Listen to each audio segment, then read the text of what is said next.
ঘড়ির শব্দ নয়, এটা সেই সময়টা যখন ভয় আপনাকে গ্রাস করতে শুরু করবে।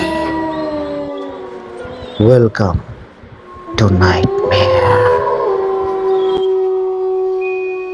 আমাদের আজকের গল্প ভূতের বাঁশির সুর। গ্রামের নাম ছিল বটডাঙ্গা। অদ্ভুত নাম। গ্রামের মাঝখানে বিশাল একটি বট গাছ, তার নিচে বসতো গ্রামের পুরনো মেলা। তবে সেই গাছটা নিয়ে ছিল ভয়ঙ্কর কাহিনী। কেউ বলতো রাতের আধারে গাছের নিচ থেকে ভেসে আসে বাঁশির করুণ সুর। রাতে পথ চলতে চলতে কেউ ওই গাছের নিচে যেতে চাইতো না। কিন্তু তরুণ শওকত এসব কুসংস্কার বিশ্বাস করত না। সে সদ্য শহর থেকে গ্রামে ফিরেছে।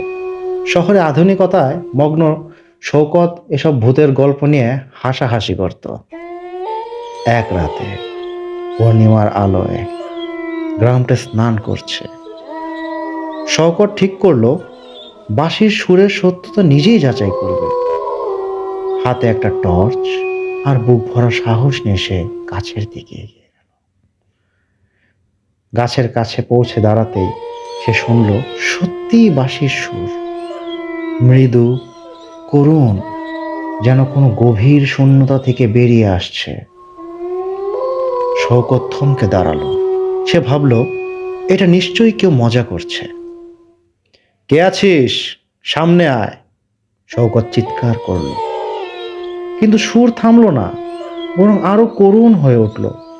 আশেপাশের পরিবেশটা হঠাৎ অস্বাভাবিক ঠান্ডা হয়ে গেল। শওকতের গায়ে কাঁটা দিয়ে উঠল। সে এগিয়ে গিয়ে বট গাছের গুড়িতে হাত রাখলো। মুহূর্তেই যেন কেউ তার হাতের ওপর বরফ ঢেলে দিল। তার মনে হলো গাছের তলায় কেউ বসে আছে। কে? সামনে আসো। গাছের পেছন থেকে একটা ছায়ামূর্তি বেরিয়ে এলো। পুরো সাদা কাপড়ে ঢাকা, মুখ দেখা যাচ্ছে না, কিন্তু বাঁশিটা তার ঠোঁটে ধরেছিল। তুই এখানে কেন? ছায়াটা গভীর কণ্ঠে জিজ্ঞাসা করল। শওকত গলা শুকিয়ে গেল। আমি আমি দেখতে এসেছিলাম এ বাঁশি বাজায় কে। তোর সাহস খুব, কিন্তু মানুষ এখানে আসে না। তুই কি জানিস যারা আসে তারা আর ফিরে যায় না? শওকত দৌড় দেওয়ার চেষ্টা করলো, কিন্তু পা যেন মাটিতে আটকে গেল। ছায়াটা ধীরে ধীরে তার দিকে এগিয়ে আসছে।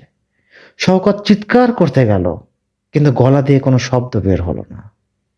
পরদিন সকালে গ্রামের লোকজন বটগাছের নিচে শওকতের জুতো খুঁজে পেল। তার দেহ কিংবা আত্মা কিছুই আর নেই। কোনোদিন খুঁজে পেল না। বাঁশির সুর কিন্তু এখনো মাঝে মাঝে শোনা যায়।